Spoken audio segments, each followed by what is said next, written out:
तो आज हम जानेंगे धारा घनत्व के बारे में। चैप्टर 5 ही चल रहा है अभी, ठीक है।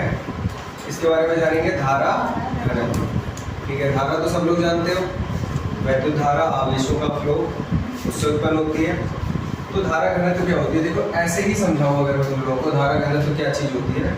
ये एक वायर है, सही है। सपोज इसे मैं बड़ा करके दिखा रहा हूँ, पतले पतले वायर देखे हैं तुम लोगों ने, उसी को मैं बड़ा करके दिखा देता हूँ तुम लोगों को। ये वायर है,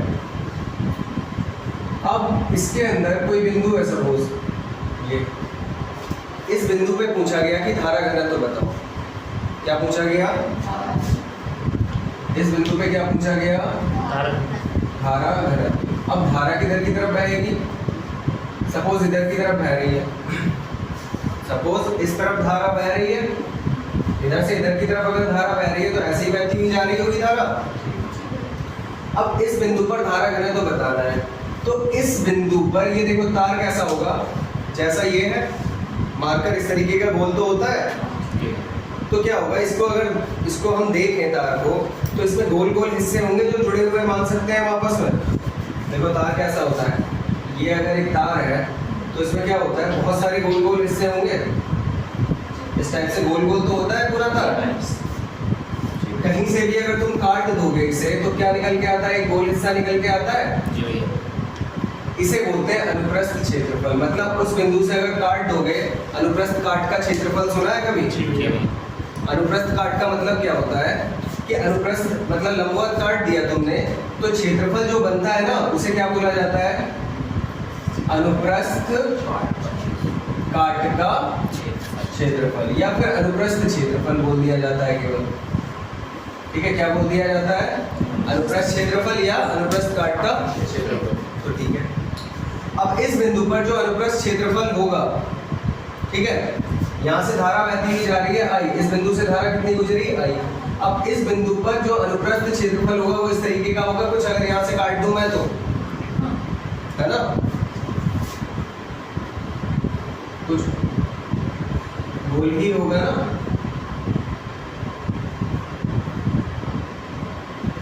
इसका क्षेत्रफल सपोज ए है, धारा कैसे बह रही है, इस क्षेत्रफल के लंबवत है।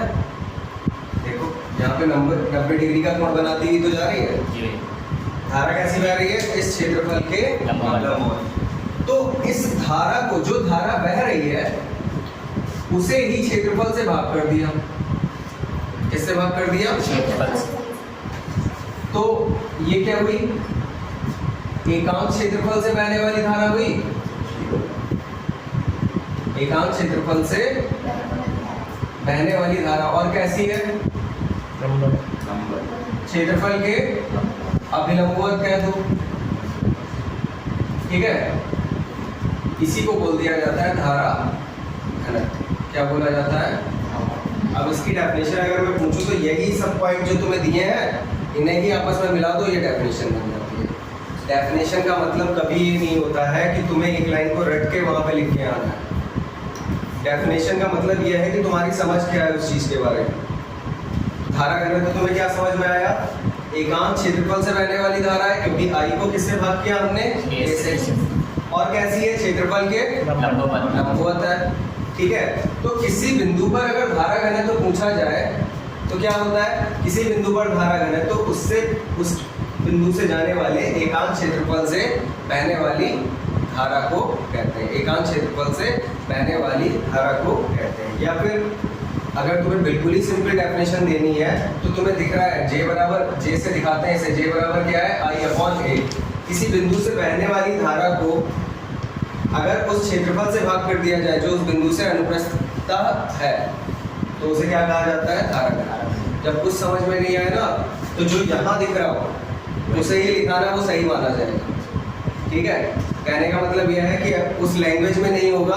मान लो 2 नंबर मिल रहे हैं किसी को तो तुम्हें 1.5 देते भले से कोई, लेकिन पूरी तरीके से गलत नहीं बताएगा उसे। क्या सेम यही डेफिनेशन लिख के आ सकते हो, गलत नहीं मानी जाएगी वो। क्या धारा घनत्व तो किसके बराबर है, किसी बिंदु से गुजरने वाली धारा को उस बिंदु से जाने वाले अनुप्रस्थ क्षेत्रफल से भाग करने पर क्या प्राप्त होता है, धारा घनत्व प्राप्त होता है।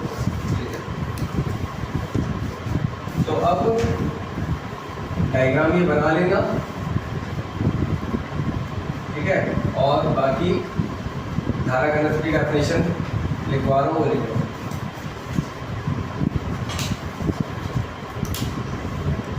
किसी बिंदु पर धारा घनत्व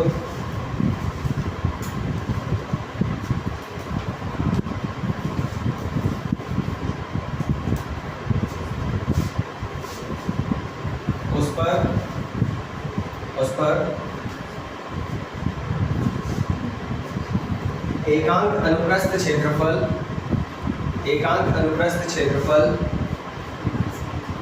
उस पर एकांक अनुप्रस्थ क्षेत्रफल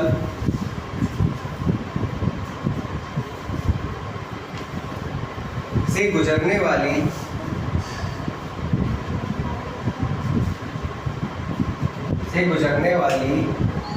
कैसी अभिलंबवत धारा के मान के बराबर होता है। ठीक है, अभिलंबवत धारा होगी और कैसा होगी, एकांक क्षेत्रफल से गुजर रही होगी। उस धारा को क्या कह दिया जाएगा, धारा घनत्व कह दिया जाएगा। और सिंपली तुम्हें याद रखना है, तो जो क्षेत्रफल होगा उसी से क्या कर देंगे, धारा को भाग कर देंगे। तो लिखो, माना वे अभिलंबवत धारा के मान को धारा घनत्व कहते हैं। इसे J से प्रदर्शित करते हैं।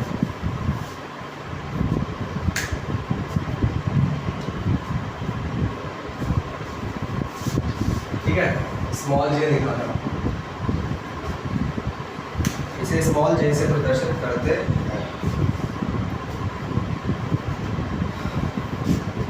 देखो, माना एक चालक तार है,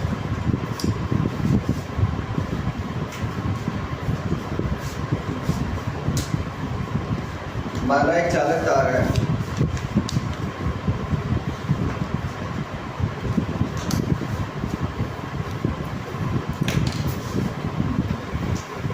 जिसका अनुप्रस्थ क्षेत्रफल कैपिटल A है। देखो, ये तो हर जगह एक समान ही होगा। अनुप्रस्थ क्षेत्रफल चाहे यहाँ ले लो, यहाँ भी A ही रहेगा ना, एक बराबर क्षेत्रफलों से तो बना हुआ होगा ये। देखो, माना एक चालक तार है जिसका अनुप्रस्थ क्षेत्रफल कितना है, कैपिटल A है।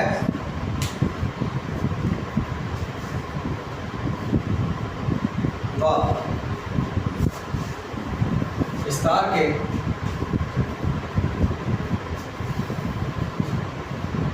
किसी बिंदु से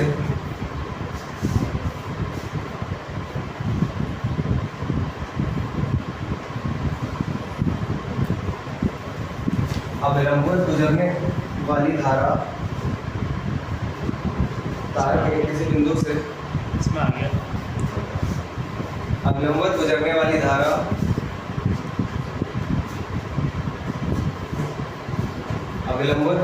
धारा का मान स्मॉल I है। ठीक है, अब देखो, ये एक अनुप्रस्थ क्षेत्रफल है, सही है, और इसके किसी बिंदु से गुजरने वाली अभिलंबवत धारा का मान कितना है, स्मॉल I है। तब उस बिंदु पर धारा घनत्व किससे दिखाते हैं, कितना होगा, I/A। ठीक है, और एकांक क्षेत्रफल से कैसे कह सकते हो, देखो, पूरे A क्षेत्रफल से गुजरने वाली धारा स्मॉल I है,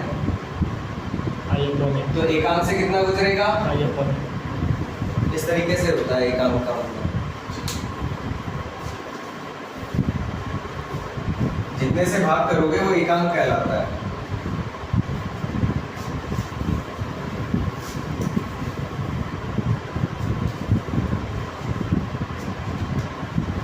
समझ में आ गया, धारा को क्षेत्रफल से भाग कर दो, सिंपल है, धारा घनत्व निकल आता है।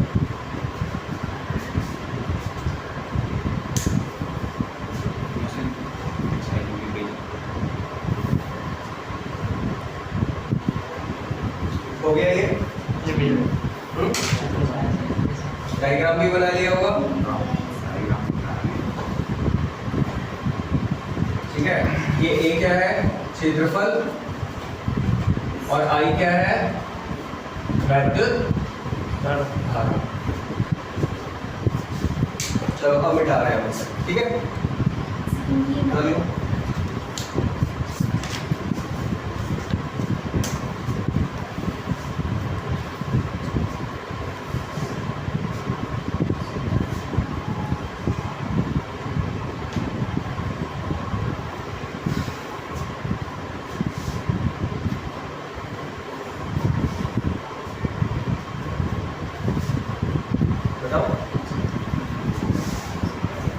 नेक्स्ट जो हेडिंग रहेगी तुम्हारी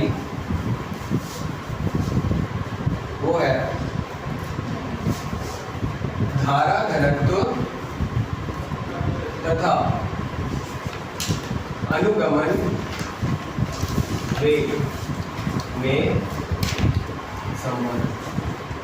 धारा घनत्व तथा अनुगमन वेग में संबंध। मैंने बताया अनुगमन वेग अगर कहीं पे आ गया वर्ड तो वो इंपॉर्टेंट हो जा रहा है। अनुगमन वेग बहुत इंपॉर्टेंट है, ठीक है। अनुगमन वेग भी, इससे रिलेटेड न्यूमेरिकल्स भी, इससे रिलेटेड जो भी डेरिवेशंस आएंगे वो सारे के सारे ही इंपॉर्टेंट हैं। तो धारा घनत्व और अनुगमन वेग में संबंध अभी हमने पढ़ा है। धारा घनत्व की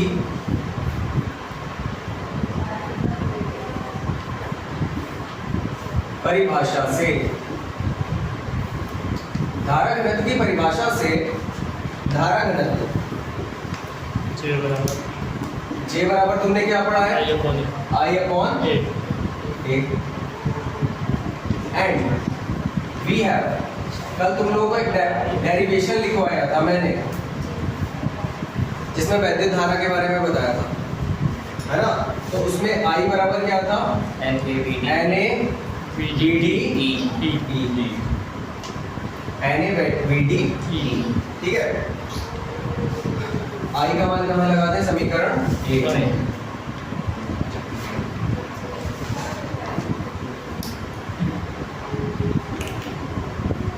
हमें देखो संबंध किस किस में चाहिए? धारा घनत्व में यानी कि J में, और अनुगमन में यानी कि VD में। यहाँ से हमें VD मिल रहा है यानी कि संबंध बन जाएगा। समझ में आ रही है बात? I की वैल्यू जब लगाओगे VD आ जाएगा ना, संबंध बन जाएगा J और VD में। NA VD E अपॉन में A से A कैंसिल हो गया, J बराबर क्या हो गया? VD। ऐसे लिखना, स्मॉल J होता है। तो क्या हो जाएगा? NVD E, ठीक है। यही धारा घनत्व व अनुगमन वेग में संबंध है। नोट करो।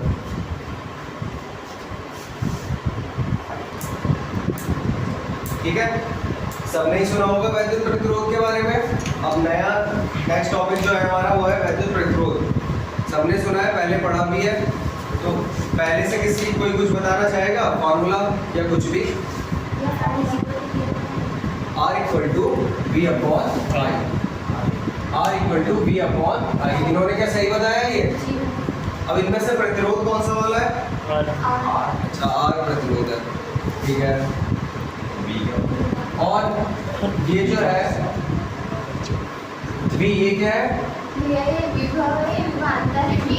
विभवांतर। दोनों एक ही बात है। विभवांतर और विभव दोनों एक ही बात है। नहीं, मतलब विभवांतर, ये विभवांतर। चलो अच्छा, तुम बताना ये क्या है? I मीन्स मैं होता है ना?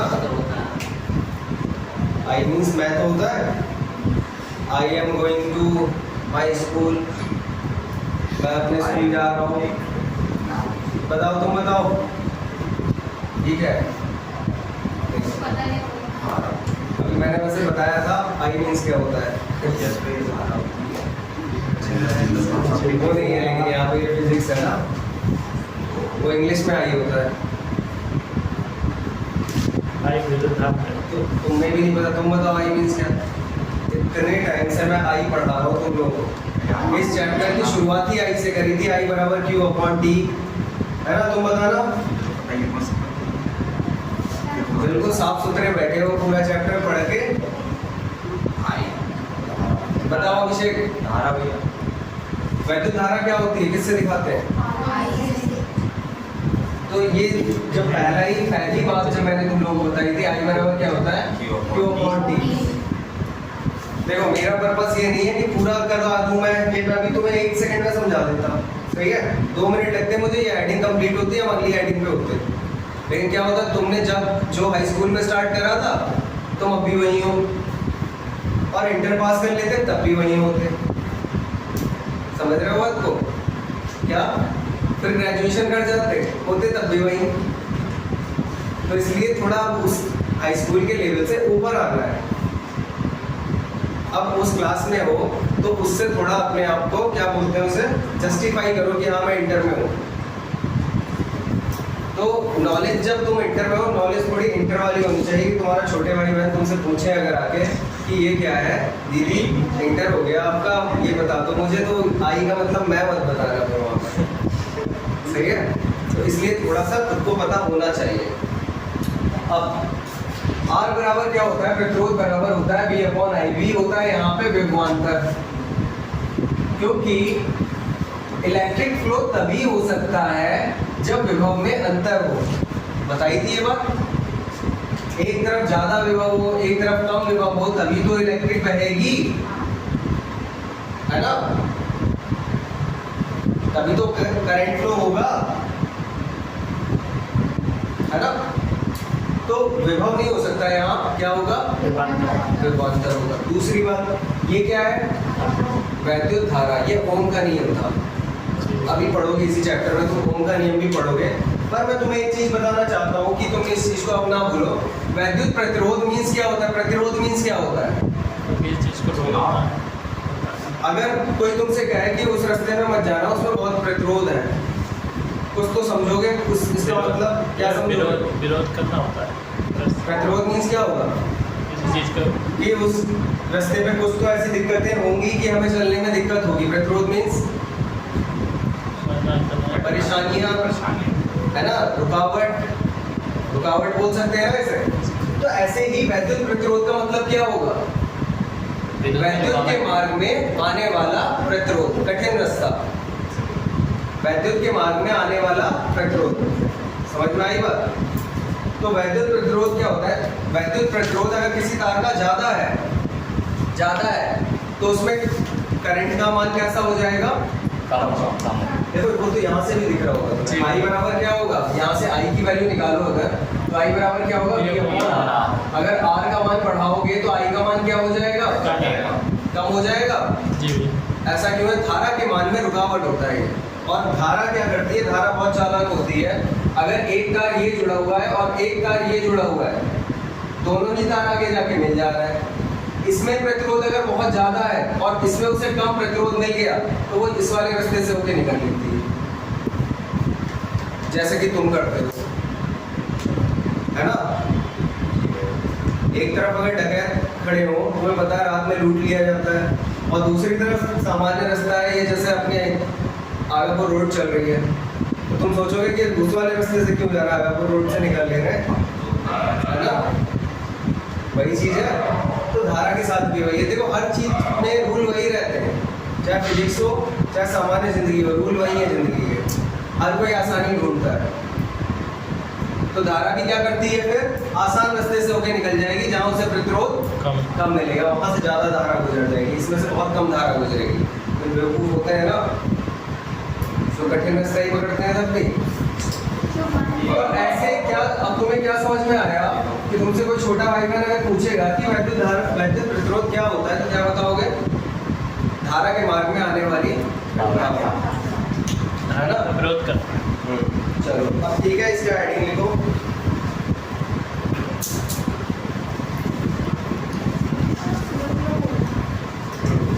देखो जब किसी चालक तार हाँ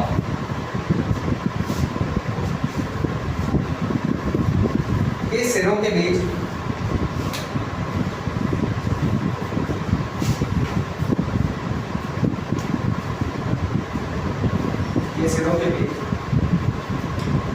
वैद्युत विभवांतर उत्पन्न किया जाता है क्या होगा, धारा बहने लगेगी उसमें, वैद्युत विभवांतर उत्पन्न किया जाता है, वैद्युत विभवांतर उत्पन्न किया जाता है। तो चालक में एक वैद्युत धारा बहने लगती है।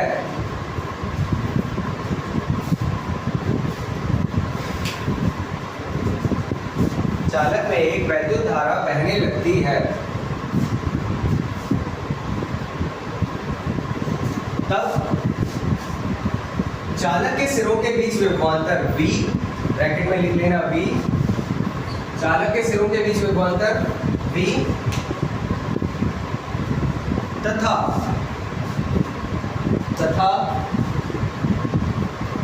वैद्युत धारा स्मॉल I तथा वैद्युत धारा स्मॉल I के अनुपात को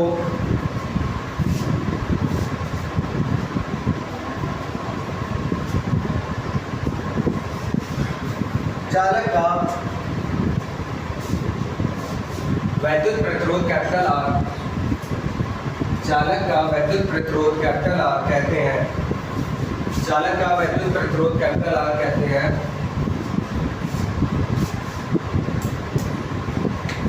ठीक है, किससे प्रदर्शित करते हैं ये भी समझ में आ गया ना।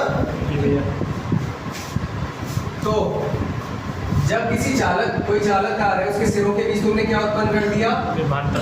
विभवांतर मतलब सेम विभव नहीं है, तो इसमें क्या बहने लगेगी, वैद्युत धारा। क्या उत्पन्न किया तुमने, विभवांतर। विभवांतर उत्पन्न करोगे तो धारा बहने लगेगी, क्योंकि जब सेम विभव होता है तो कोई धारा नहीं बहती। ठीक है, अगर 100 वोल्ट पे ये है और 100 वोल्ट पे ये पॉइंट है, तो आवेश को किधर से भी किधर जाने की जरूरत नहीं है। समझ में आई बात। सेम वैसे ही जैसे तराजू पे एक तरफ 2 किलो लटकाया है तुमने पार्ट, दूसरी तरफ भी 2 किलो लटकाया है, तो इन्हें इक्वल रखने के लिए हमें कुछ भी करने की जरूरत नहीं है। लेकिन अगर तुमने एक तरफ 4 किलो लटकाया है तो क्या होगा, ये ऊपर टंग जाएगा। क्या होगा, इस तरीके से हो जाएगा ना तराजू। तो अब इसे बराबर लाने के लिए क्या करना है, 2 किलो इधर देना पड़ेगा।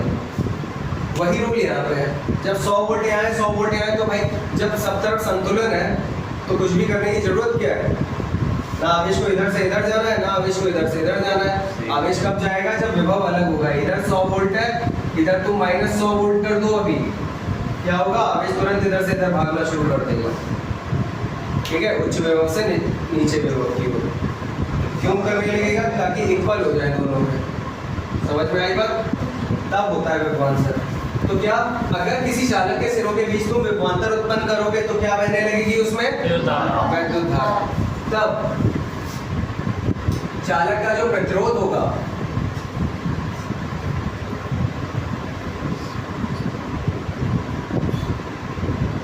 R, वो किसके बराबर होगा, किसके बराबर होगा बताओ,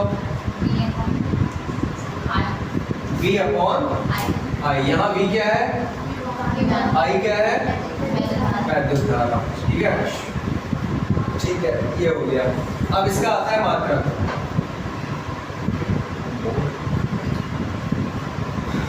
इसका मात्रक क्या होता है, ओम है। ठीक है, जिसे इस तरीके से दिखाता हूँ। ठीक है, और एक ओम की अगर तुम एक ओम को लिखना चाहोगे 1 ओम, इस तरीके से दिखाओ या लिख के बोल दिखा दो। 1 ओम इक्वल टू क्या होता है, 1 वोल्ट पर एम्पियर। ठीक है, अब इसका विमीय सूत्र निकालना है।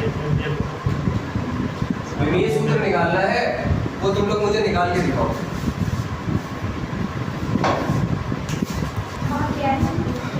विमीय सूत्र इसका निकाला तुम लोगों ने, Mn2 T-3 A बताया। Mn2 बोलो, T-3 A square T-3 A square A square, ये आया तुम्हारा है ना। भैया फोन में वन में भी आया कुछ, अभी हुआ नहीं, मतलब एम्पियर अपॉन में चलो ठीक, चलो देखते हैं। देखो अच्छा, विमीय सूत्र निकालना है।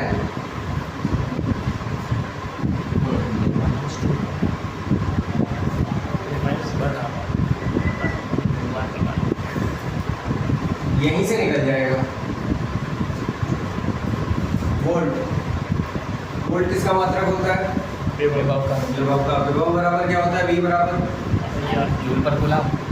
V बराबर Q अपॉन अच्छा V बराबर Q अपॉन T। नहीं, W बराबर क्या होता है? W upon Q। W upon Q होता है। ये V बराबर W अपॉन Q। V बराबर होता है W अपॉन Q, है ना? तो W अपॉन Q का मतलब क्या हुआ? W का होगा जूल जूल पर कूलम। और Q का क्या होगा? Coulomb per coulomb. और बटे में क्या है? एम्पियर। एम्पियर। तो जूल क्या होता है? किलोग्राम। कार्य होता है ना, ऐसे समझो। कार्य बराबर क्या होता है? बल गुणा विस्थापन। विस्थापन। अब बल क्या होता है? न्यूटन, है ना? विस्थापन का क्या होगा? मीटर। न्यूटन जो होता है बल क्या होता है? अच्छा, F बराबर M में होता है। F बराबर होता है m। मीटर प्रति सेकंड तो स्क्वायर। m का क्या हो गया? किलोग्राम। किलोग्राम। a का क्या हो गया? मीटर पर second square. Second square into metre. Metre. तो जूल की जगह पे क्या लगाओगे तुम? Kilogram metre square. Metre square second की पावर। माइनस तो जूल की जगह लगा देंगे किलोग्राम मीटर स्क्वायर सेकंड की पावर -2। और ये कूलम एम्पियर के साथ नीचे चला जाएगा। कूलम क्या होता है? Ampere second. 80 ampere into second. तो क्या होगा? एम्पियर सेकंड और साथ में 1 एम्पियर और है ना?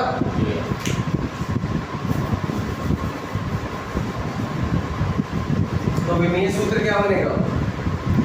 Mn2 पहले इसे ही लिख लो सिंपल वे में। किलोग्राम मीटर स्क्वायर सेकंड की पावर -2 ही है, एक इधर से इधर जाएगी तो क्या हो जाएगी? सेकंड की पावर -3।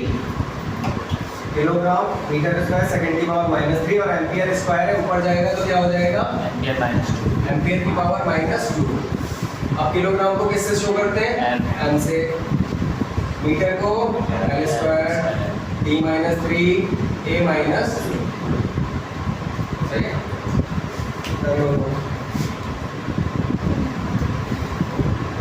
ठीक है, ये छोटा सा टॉपिक एक और है बस। क्या है इसमें? वैद्युत चालकता। वैद्युत चालकता क्या होती है? अभी तुम लोगों ने पढ़ा वैद्युत प्रतिरोध, उसके व्युत्क्रम को कहा जाता है वैद्युत चालकता। ठीक है, उसके व्युत्क्रम, तभी इसका नाम चालकता रखा है। उस वैद्युत प्रतिरोध का उल्टा क्या होगा? अच्छी चालकता। तो लिखो, हेडिंग लिखो, फिर इसमें लिखना शुरू करो। ये बस अपोजिट होता है इसका, वैद्युत प्रतिरोध का व्युत्क्रम होता है। तो लिखो वैद्युत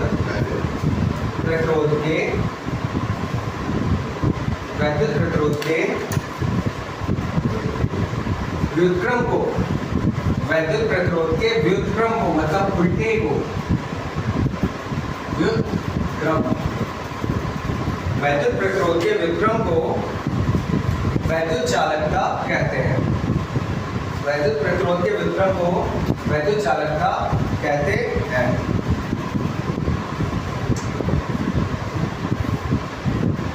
ठीक है, अर्थात वैद्युत चालकता बराबर क्या होगा? आधा बटे विभवांतर 1 अपॉन वैद्युत प्रतिरोध।